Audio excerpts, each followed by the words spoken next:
Sr. Presidente, antes de mais, começo por cumprimentar a delegação da Associação Nacional de Municípios e agradecer a disponibilidade para estarem aqui connosco a discutir estas questões e também pelo extenso parecer que enviaram a esta Comissão sobre a proposta de lei número 104. Esta proposta de lei que estamos hoje aqui a analisar não é uma peça legislativa isolada. Aparece inserido num pacote legislativo que este Governo tenha tentado implementar, que, em nossa opinião, configura um ataque profundo ao poder local. Essencialmente em dois pilares que sustentam este poder local democrático, tal como nós o conhecemos. Ele nasceu com 25 de Abril.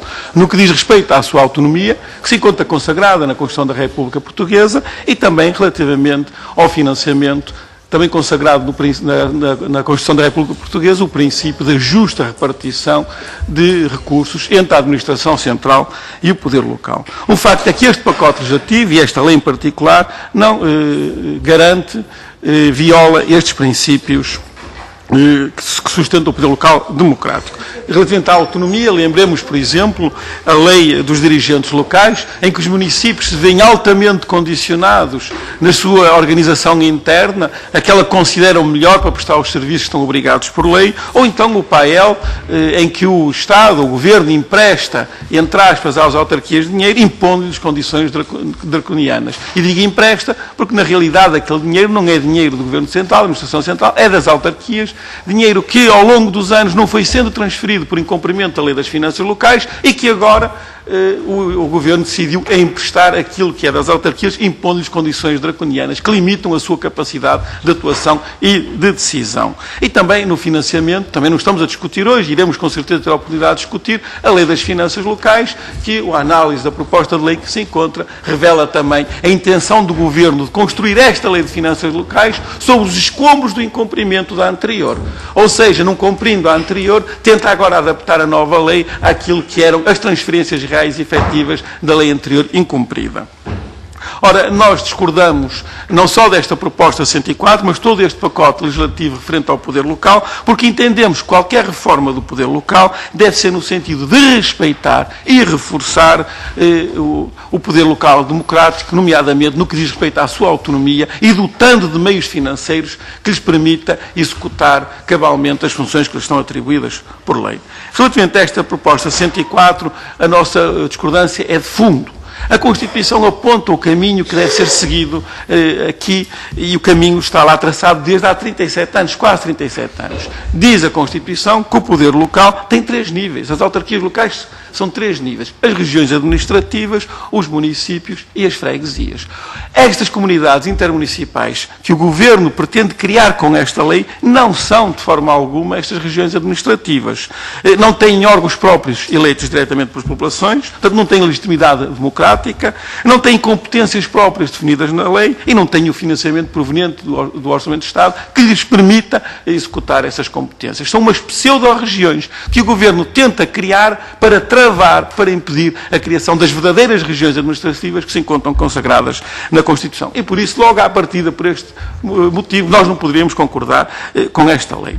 Além disto, esta lei, a 104, proposta de lei 104, contém uma concepção centralizadora do Estado com a qual também nós não podemos concordar. Isto revela-se a vários níveis. Por exemplo, a nível da delegação das competências do Estado e dos municípios para as entidades intermunicipais. Enquanto as competências a delegar pelo Estado não são concretizadas nesta proposta de lei, limitando-se a uma enunciação muito vaga de princípios gerais, já que no que diz respeito à delegação de competências dos municípios para as entidades intermunicipais, essas competências já são descritas em pormenor e abrangem áreas essenciais da atuação dos municípios. Portanto, há aqui uma completa assimetria que não vai no sentido da descentralização, mas sim no sentido da centralização. Outro exemplo, por exemplo, a denúncia dos contratos de delegação de competências. Enquanto as competências delegadas pelo Estado nos municípios não podem ser denunciadas por estes, o Estado, o Governo, a Administração Central, mantém esta faculdade de denúncia destes contratos. E podíamos multiplicar os exemplos, e aliás, no vosso próprio parecer, estas questões aparecem, assim como outras, que há uma concepção de organização do Estado com a qual nós discordamos profundamente e que se encontra vertida nesta proposta de lei do Governo. Nós entendemos, relativamente às comunidades intermunicipais, e esta problemática em torno dela, que a descentralização administrativa faz-se para entidades com legitimidade democrática. E são estas, no uso pleno da sua autonomia e do seu direito de livre associação, que decidem delegar as suas competências para terceiros que elas próprias constituem e sobre os quais mantêm uma tutela efetiva. E não é nada disto que está nesta proposta de lei. Na realidade, com esta proposta de lei a ser aprovada, os municípios ficariam sujeitos a uma espécie de tutela por parte destas comunidades intermunicipais. Como é que se resolve? Vou terminar, Sr. Presidente, estava a fazer sinal, é só uma última frase e uma pergunta direta. Como é que se resolve todo este problema do ataque ao poder local democrático que tem sido levado a cabo por esta maioria com este pacote legislativo? Entendemos que nas circunstâncias atuais só a demissão do Governo e o fim desta política é que poderá travar este ataque ao poder local democrático. Impõe-se a demissão deste Governo e o fim desta política se quisermos travar este ataque ao poder local democrático. Caso contrário, se o Governo levar a cabo este pacote legislativo que tem em cima da mesa, o poder local democrático, tal como conhecemos, terá sido destruído. Muito bem. A pergunta que lhes faço, a maioria incomodou-se, obviamente, incomodou-se, mas permitam-me continuar a fazer a pergunta.